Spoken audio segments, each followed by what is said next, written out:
धर्म और अधर्म का अंतिम संग्राम। एसपी हिंदी कहानी। यह सिर्फ एक युद्ध नहीं, युगों का संघर्ष है। जब अधर्म अपनी चरम सीमा पर पहुंच जाए तो धर्म स्वयं उसे नष्ट करने के लिए अवतरित होता है। आप देख रहे हैं एसपी हिंदी कहानी, जहां हर कथा सिर्फ एक कहानी नहीं बल्कि एक अद्भुत अनुभव होती है। लंका की रणभूमि अब अपने सबसे भयंकर दौर में प्रवेश कर चुकी है। रावण ने अपने सभी वीरों को खो दिया, उसके महायोद्धा परास्त हो चुके थे, लेकिन अब भी वह अपने सबसे घातक अस्त्रों के साथ श्री राम का सामना करने के लिए तैयार था। नागपाश का जादू टूट चुका था।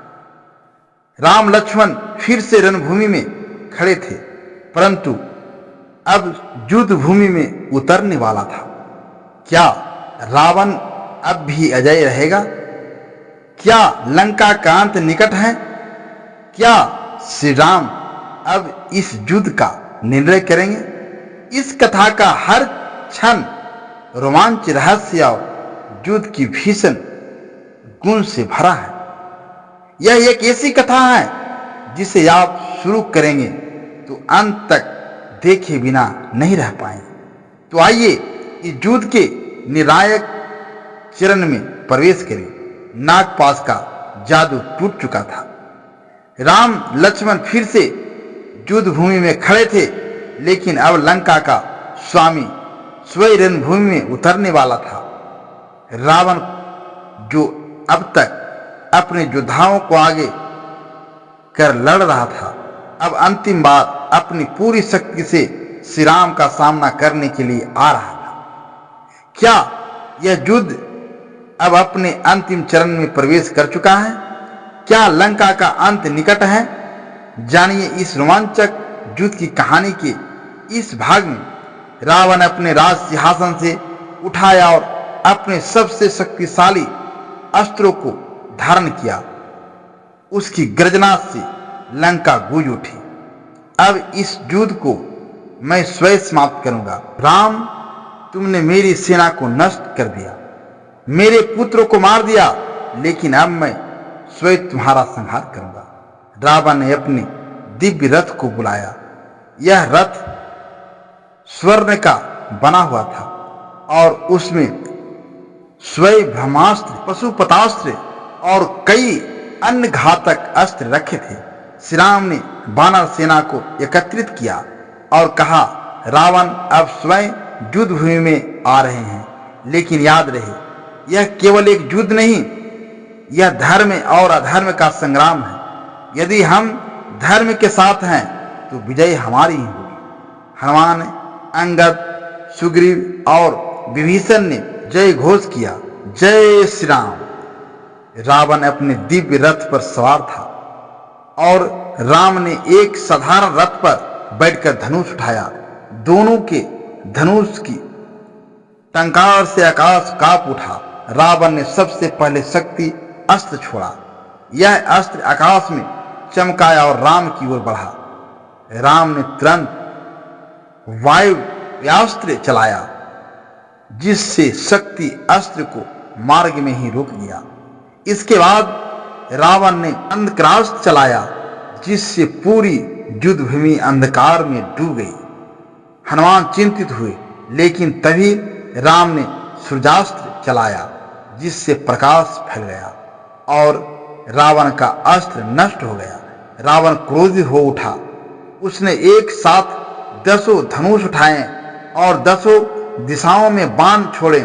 राम ने अपने दिव्य धनुष से बाण चलाकर सभी बाणों को नष्ट कर दिया। रावण के युद्ध में उतरते ही उसकी शेष बची सेना ने भी पूरी शक्ति से आक्रमण कर दिया। सुग्रीव ने राक्षसों को पछाड़ते हुए कई शत्रुओं को मार गिराया। अंगद ने रावण के सेनापति को परास्त कर दिया। हनुमान ने अपनी गदा से शत्रुओं को धराशायी कर दिया, लेकिन रावण अब तक अजय था। अचानक रावण ने अपने सबसे शक्तिशाली अस्त्र उठाया। ब्रह्मास्त्र। अब देखता हूं राम तुम इस अस्त्र से कैसे बचते हो। रावण ने ब्रह्मास्त्र चलाया जिससे पूरी युद्ध भूमि जलने लगी। हनुमान, विभीषण और वानर सेना भयभीत हो उठी। प्रभु, ब्रह्मास्त्र का सामना कैसे होगा? लेकिन श्री राम ने शांत स्वर में कहा, धर्म के मार्ग पर चलने वाले को कोई अस्त्र नहीं रोक सकता। राम ने अपना ब्रह्मास्त्र उठाया और रावण के अस्त्र का मुकाबला किया। दोनों अस्त्र टकराए और भयंकर विस्फोट हुआ। पूरी युद्ध भूमि कांप उठी। लेकिन जब धुआं छटा तो श्री राम अडिग खड़े थे। रावण को पहली बार भय हुआ। राम को हराना इतना आसान नहीं। अगले भाग में क्या होगा? रावण की शक्ति अब कम होने लगी है। श्री राम का अंतिम प्रहार अब निकट है। रावण की मृत्यु और लंका का भविष्य क्या होगा? जानिए इस महायुद्ध की परिणति। इस महाकथा का अगला भाग देखिए कल सुबह 5:05 सिर्फ आपके अपने चैनल एसपी हिंदी कहानी पर। अगर यह कथा आपको रोमांचक लगी तो वीडियो को लाइक करें ताकि हमें पता चले कि आपको ऐसी और भी अद्भुत कहानियां चाहिए। कमेंट करके बताएं कि इस कहानी का सबसे रोमांचक हिस्सा कौन सा लगा। अगर आप रामायण और महाभारत की ऐसी ही रहस्यमयी और रोमांचक कहानियां देखना चाहते हैं तो चैनल को सब्सक्राइब करना न भूलें। वीडियो को अपने दोस्तों और परिवार के साथ शेयर करें ताकि वे भी इस महाकथा का आनंद ले सकें।